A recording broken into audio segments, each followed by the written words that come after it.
And here we go. Okay, everybody can hear, I hope. So the site is Dundurn Park, and it's a landscape with a view. Okay, it's, there we go.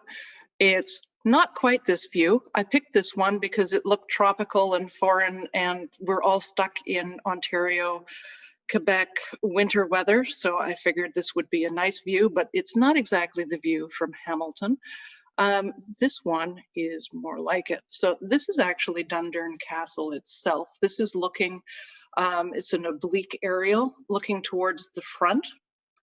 Dundurn Castle is an Italianate building, and it's got a dovecote at the far right-hand side. I don't know if you can see my cursor, but it's circling around there.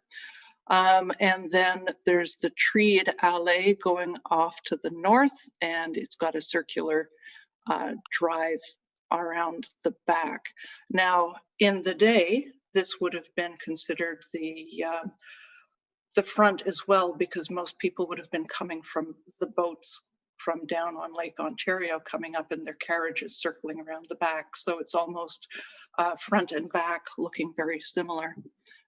And this is the next one, which is a view of 1859 for Hamilton. And as you can see, there's a big arrow that's pointing towards where Dundurn is, and it's at the western end of the lake.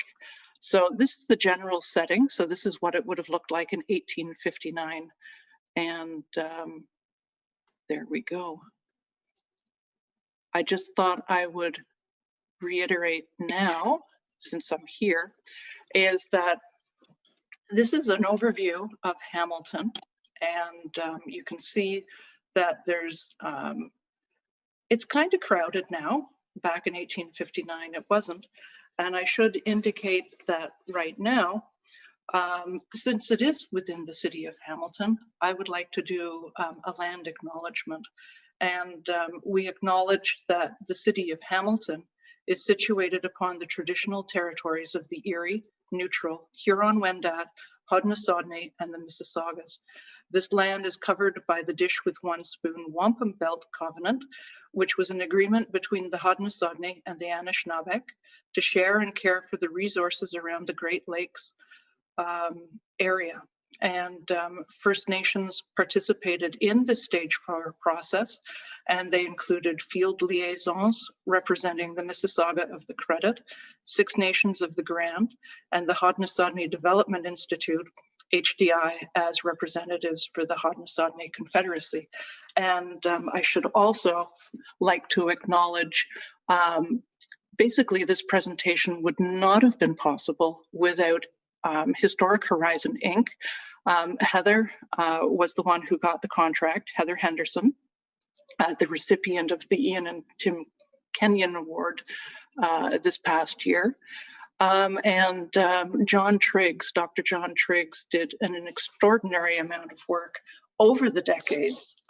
John ran field schools at Dundurn for quite a while, and Heather and John did contracts for Dundurn, and then Heather continued doing contracts at Dundurn Castle. So this is a continuation of the work. So this work was done in 2015 and 16. So yeah, thank you very much for HHI and the crew. The crew did an enormous amount of work, sometimes under really hot conditions, sometimes under really miserable conditions, as usual with archaeology. But just to let you know, in this mess that we're looking at right now, which is Hamilton, it's a very fine mess. This is what's ostensibly called the mountain. It's an escarpment. So if you follow my cursor, if you can see it, and if not, it's the green band that's going through the central part of the city. And you'll notice taking it south, and then it swings back again. That's the Red Hill Valley. So that is a major entrant into the actual city. And then further down here towards the water is the main part of the city. And all of this land going into the harbor is made. It's made land. The original shoreline did not look nice and rectangular. And this is the narrow spit of land going across the end of the lake is a sandbar. So this is actually called the head of the lake right here. Let's see now, where is Dundurn? Dundurn is approximately there. So there's another bar that goes right across, and I'll be talking about this section of the landscape right now. So it is a landscape with a view. It has a, when there are no trees in the way, it has a spectacular view of the water, and it's actually balanced right here on the edge between Cootes Paradise and the Burlington Bay. And this is another view getting closer into the actual property. There's now the Highway 403, there's the Desjardins Canal, and then there's the big cemetery over on the left side of your picture. The cemetery essentially was started after, I forget exactly when it was inaugurated, but I can tell you the first inhabitants of the cemetery were from the Bloody Assizes, the War of 1812. In 1814, 8 men were imprisoned in Ancaster, the grist mill, and then they were brought over by wagon to the top of this height of land, and they were executed. They were hung in the cemetery area, which of course wasn't a cemetery at that point. And they're in unmarked graves. Nobody knows where they are. And they were beheaded and then buried somewhere on the property. So Dundurn is immediately across, and this is Dundurn Park, all this nice green area here. And the next slide shows what I really like about this one is the topographic nature of it.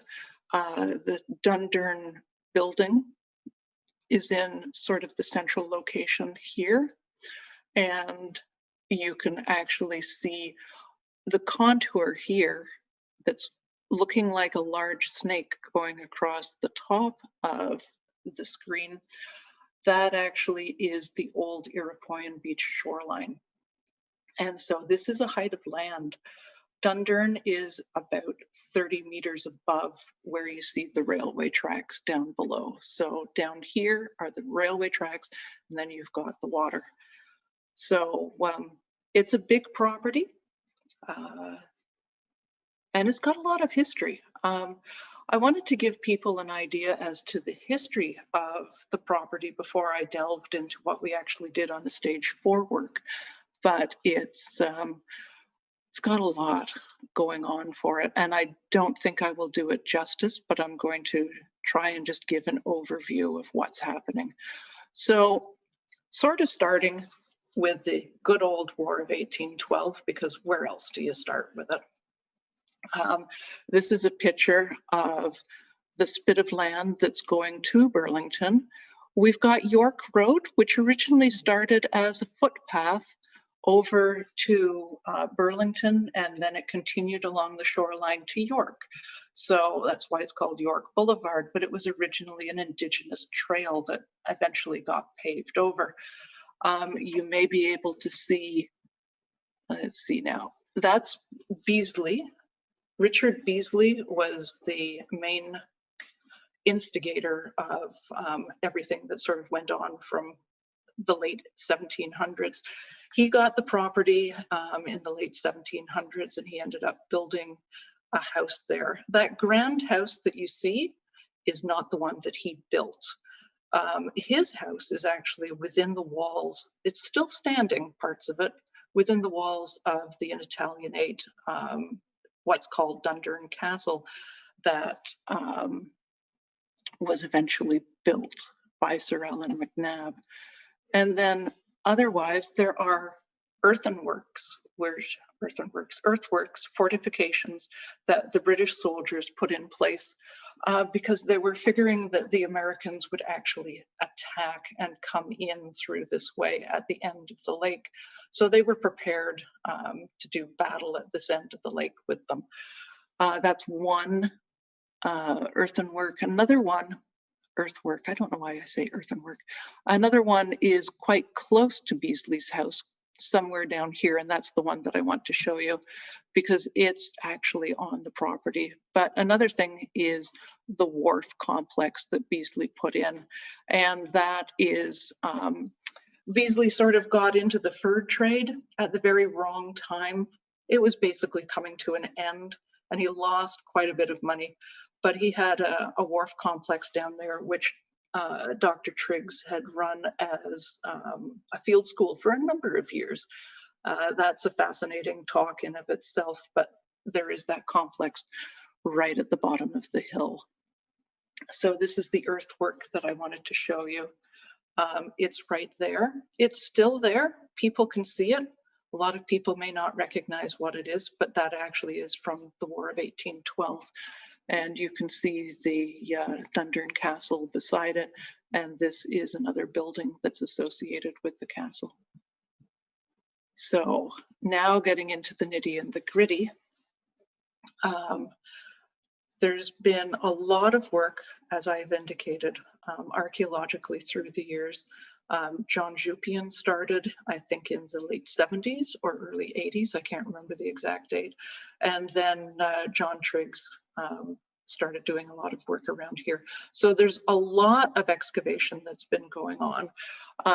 The purview for the 2015-2016 all had to do with the city expanding and making safe the entrance to the parking lot. The first entrance and the only entrance was here at the eastern side, where cars came in and then people had to try and get back out and cross York Boulevard to turn left to go back into the city. It's kind of unsafe, and I always don't like turning there anyway. So what they wanted to do was end up blocking this entrance, making a new one on the west side, which is across from the cemetery entrance, with a light. So it had a light so that people could come in and exit. And HHI in the previous year had conducted a stage 2 assessment all through this whole area where we've got green so that we could shovel test it, and discovered a number of features that were going on the west end. So we had a number of positive shovel tests with both Euro-Canadian as well as Indigenous material. So our stage 3 work concentrated within this dashed line on the western side, which was going to be the new driveway. And yes, indeed, we found enough material there that it definitely warranted stage 4. So stage 4, we started trying to figure out what to do with it. And based on a number of excavations that we've done previously, one of them was the O train in Ottawa, and another one was Southampton, though that was only 2 meters wide.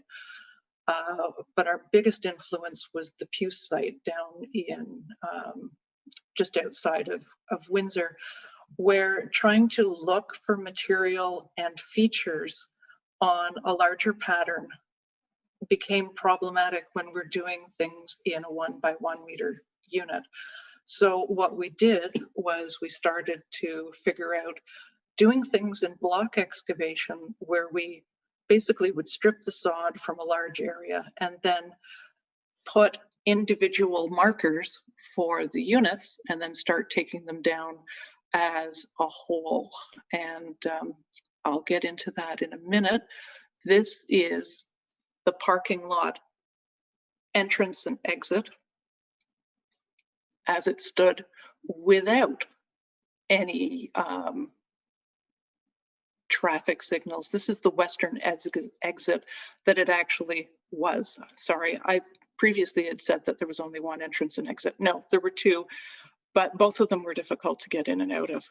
And so this is the beginning. So if you're having a look at the far top right corner, this is the parking lot as it was.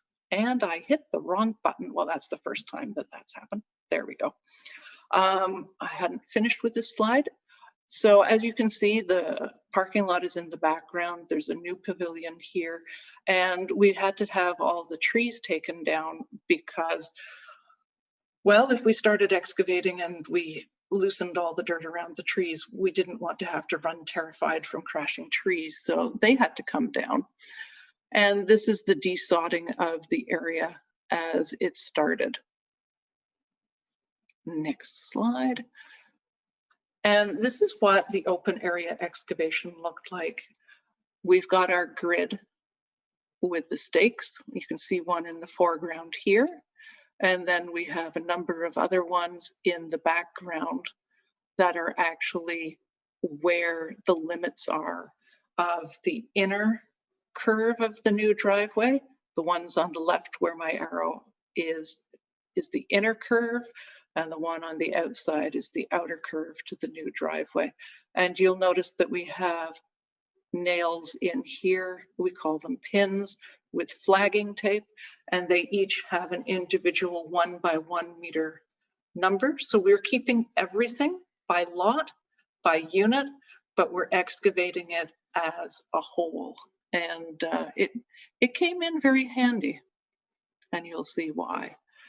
So again, desodding.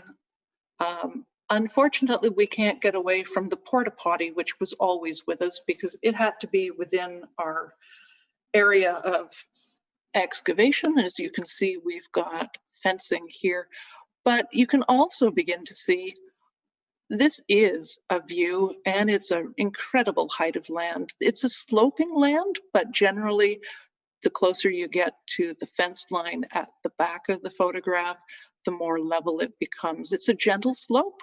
We are on top of the Iroquoian shoreline, and especially when you start getting closer to the foreground of this photograph, we had a lot of cobbles and pebbles that were coming up because of the under matrix, the subsoil matrix. It really wasn't a subsoil matrix, it was a cobble matrix.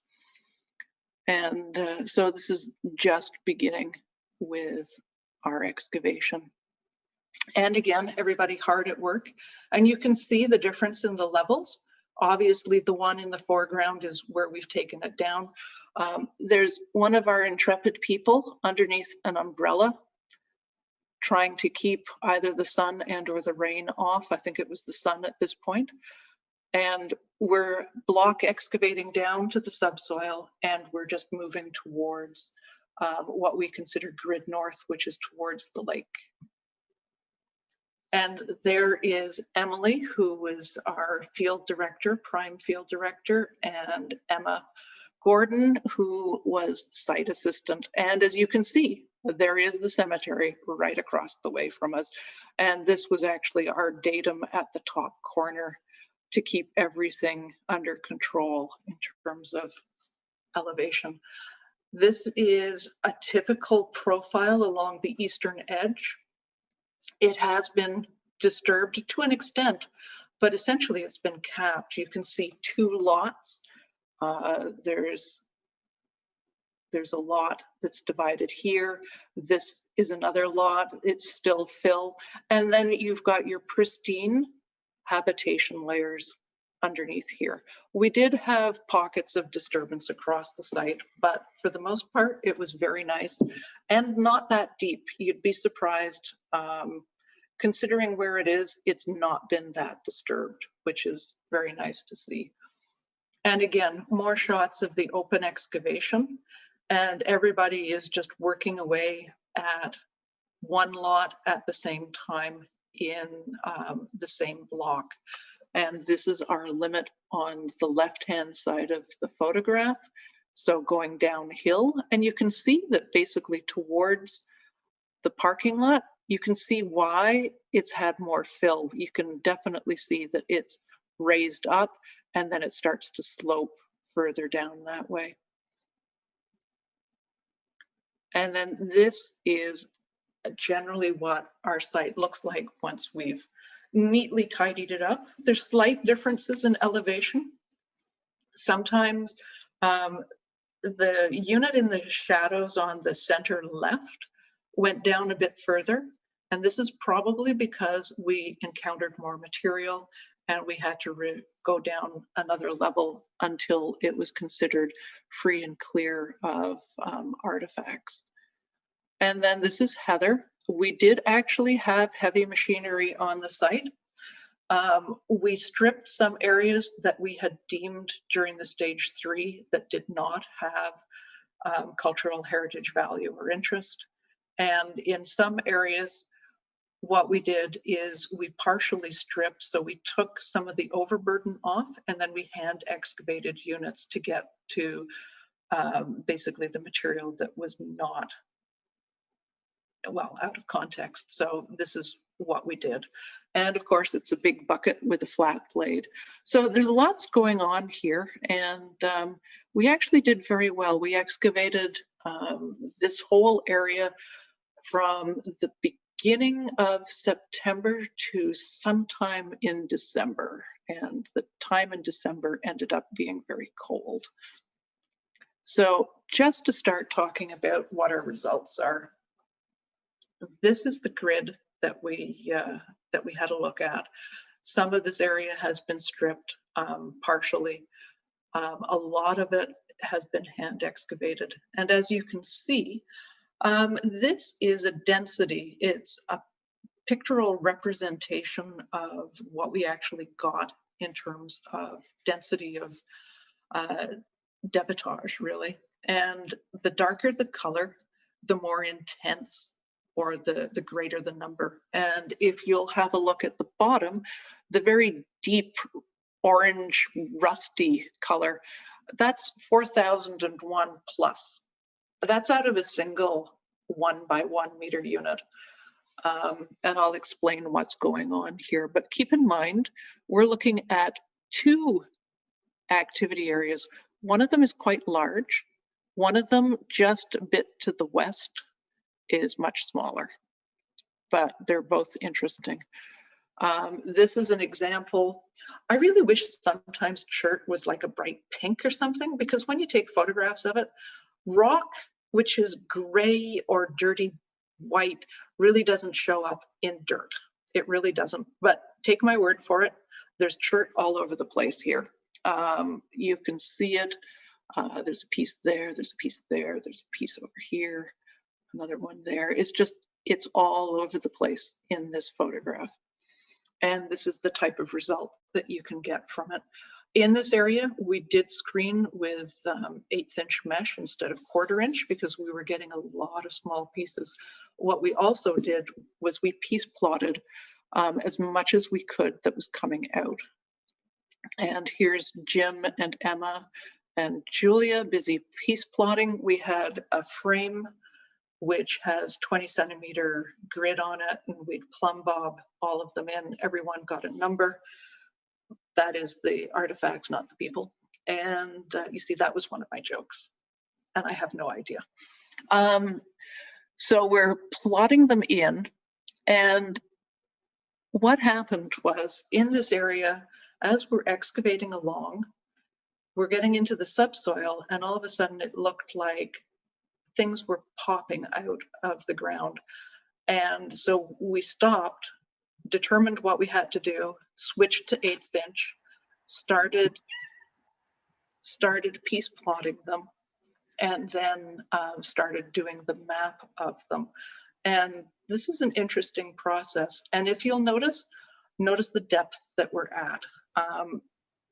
We did find a number of artifacts in the topsoil, but it was during the subsoil excavation that we really started noticing things. I should mention there was a small pocket in this area that had not been plowed. However, most of it, a great portion of it, like 99% of it, had been plowed. But the interesting thing is that it had been lightly plowed. So there wasn't that much disturbance through plowing. And this is just another example of piece plotting as we're going down. We did it in increments. We started doing it at 5 centimeter increments, but it became so clogged that we had to switch to 2.5. So for the first 0 to 2.5, that became our arbitrary level. And then we did 2.5 to 5, and then things started to lessen up. So we continued along in 5 meter increments. And we'll be able to show you, there it is. This is a nice one, is that the top left-hand corner shows what our scatter looks like. We have them keyed in terms of color, but you won't be able to see that. Just look at it as en masse. This is what we got. So at the opening of topsoil, subsoil in the top left, that's the type of scatter that we got. The top middle is 0 to 2.5. So that is a massive amount of material. And then 2.5 to 5, stunning.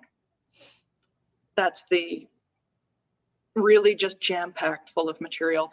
And then by 10 centimeters down to 15 to 35, it starts to dissipate, and 15 to 35, it really begins to disappear. But you will notice it's a little difficult to see, but where it actually starts on the top left doesn't exactly appear where it ends on the bottom right. So at the opening of subsoil, you'll notice a whole bunch of flakes up in the top left, whereas in the very end of the feature is that it's towards the center to the lower bottom right. And it sort of looks like it shifts as you go down. So this is what is the proverbial ghost feature. There was very, if any, light staining, and we were only able to discern this whole activity area, which is, if you'll have a look at it, I do believe it's like 4 by 4, at least 4 meters by 4 meters. And actually it's 3 by 3. But it's very difficult to actually figure out what would have been occurring if we'd have just excavated in a 1 by 1 meter unit. And this was the absolute joy of doing something like this. And we were given the freedom of being able to devise our own strategy to have a look at it. And the next slide basically is, think of it as like a fireworks of flakes, because that's what it looks like if you put all the levels together. So it's massive, and it does go quite a bit scattered. You can tell that it's been lightly plowed because you've got bits and pieces that are coming out of it. But essentially, when this was laid down is what we've uncovered. So, you know, it was dropped X number of millennia ago, and then we uncovered it. If this had been deeper plowed, it would have gone, and we would not have known what was going on. So we lucked out in a number of ways. So this was a very rare treat for us to find. And to a certain extent, the western one was pretty much like the big central one, but we didn't have as much material there. And as a caveat, being a CRM archaeologist, we so wanted to continue excavating where the massive flakes are, the scatter up here at the top, but we couldn't because this was the edge of our limit of construction. So, and that construction had a buffer, so we were totally at our limit. But this diagram is showing where we got material from. The axe, which is in the western edge, is it's a middle archaic axe. It's very nice. We ended up with a bit of a dog's breakfast for the amount of material that we got in terms of diagnostic material. We got a number of projectile points from this area. A lot of them were late archaic. There's the occasional one, which is a middle woodland one, and the occasional one, which was middle archaic. But for the most part, they were some form or other of late archaic. One was a small point, I think. A number of them were broad points. But the area itself, when we had a look at it for non-diagnostic material, the tools, This one is hard to tell because I've put it over the debitage density diagram, but there's a lot of bifaces and a lot of preforms. If I take the color away and just show you what the middle section looked like, that's pretty much it. It seemed to be that there was a blank area sort of to the middle central, but it was surrounded by preforms, and yes, PF versus PR. Preform and projectile point. So those are non-diagnostic. I didn't put PR down there. But if you'll have a look, there's 3 preforms, 2 preforms, 5, 2, and 7. They were doing, the inhabitants were doing a lot of bifacial reduction. And they were fairly early biface reduction. So the material is an interesting split, and I will talk about that as well. This is a percentage diagram of Onondaga versus Ancaster. And Ancaster is the local material. Ancaster comes up all the way from Stony Creek along the edge of the escarpment over to Clapperson's Corners, so where the cut is by Highway 6 going up north. And as you can see, there is a bit of a dichotomy going on. The central area where our massive activity area was, it spreads out and most of it is Ancaster, whereas the other activity areas seem to be more Onondaga. And then there's another third location, which we actually ended up excavating more for another project further down, basically where this little tail is on the bottom central of your diagram, is that it does seem to be more Onondaga than Ancaster. So again, it's interesting. We've got a mix of material and we've got a mix of time ranges, but this information can be teased out of it. And I'd be really interested to follow up to see if there can be more that can be stated about it. This is the type of, now we get to the artifacts, the type of material that we get. So a number of preforms, Ancaster. It's really crappy looking stuff. Some of it is nice. Some of it is not, and nice big preforms and tips. We've got some scrapers. The one on the bottom left is Onondaga. We've got a number of different types of broken bifaces here. Different types of bases of points, tips. And then we've got basically archaic and some side notch points, and the big one, which I think, I can't remember what I called that one. I think it's Snyder's. But Brewerton on the left, nice big broad point on the central portion, and I hit the thing. Oh, now I've ruined my surprise. There we go. And the one on the right is another type of broad point.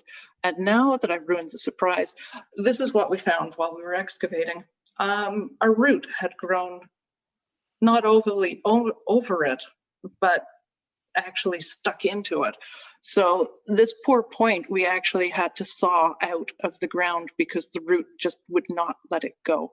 And this is what we kept. And so the point is, look at that, it's entirely grown over the point, which I found phenomenally interesting. But I mean, it's like, that point wasn't shifting, and I don't know why, but the root decided to just grow right over it. And then this is the middle archaic hafted axe, so that's nice. It's not the oldest thing found at Dundurn. While they were excavating in the bottom of another outbuilding called the Cockpit, there was a nettling point found, so about 7500 BC. So that's the earliest point diagnostic on the site. as a whole. The whole of the property is considered a site.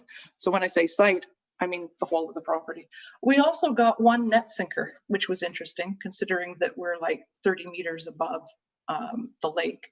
But there it was. We didn't find any more, but evidence of fishing. And we also found a bit of pottery. And the pottery is, I do believe it's Middle Woodland.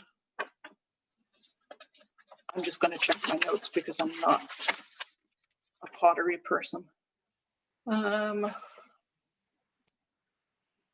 Yep, Middle Woodland ceramics, but it's not saying exactly what the time frame is.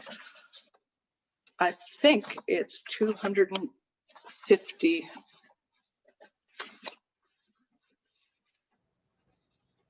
I've got it somewhere. Doesn't matter. Anyway, it's nice pottery. It's got, this is the outside edge, outside face, and this is the interior.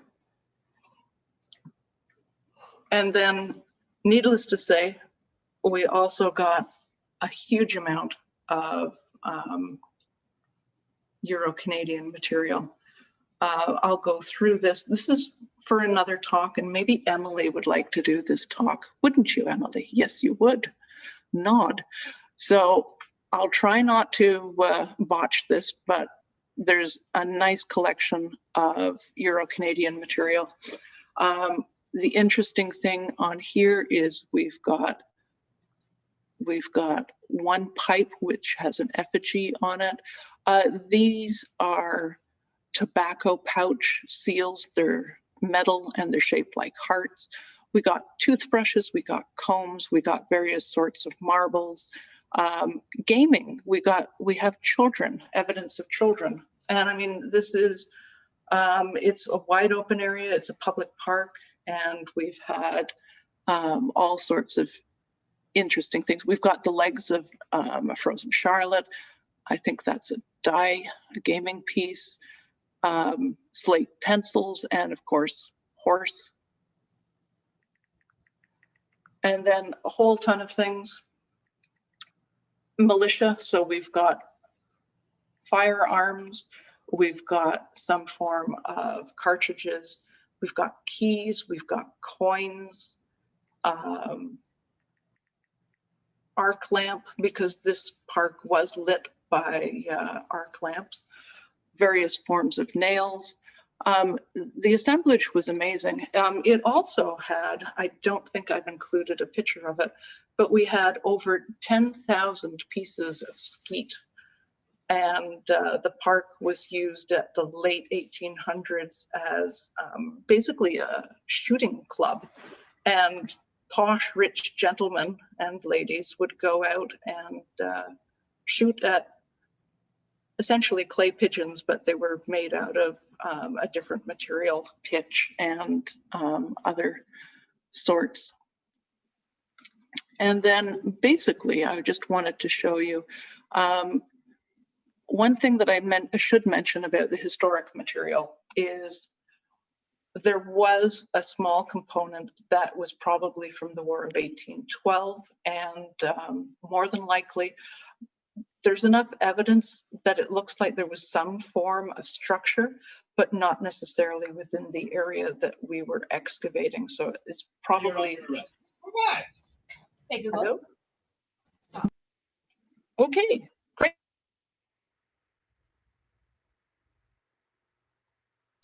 Jackie, I think we've accidentally muted you. Do you want to unmute again? That was because I wasn't doing very well, wasn't it? Anyway, yeah, the War of 1812 material, a structure, and basically it's amazing what you can find so close to the surface at Dundurn, and the amount of information that's being able to be retrieved by it.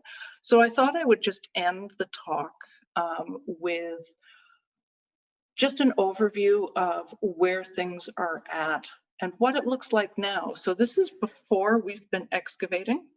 The cemetery entrance, the old entrance and exit here in your center This is the old parking lot. And then where these trees are essentially is where we excavated.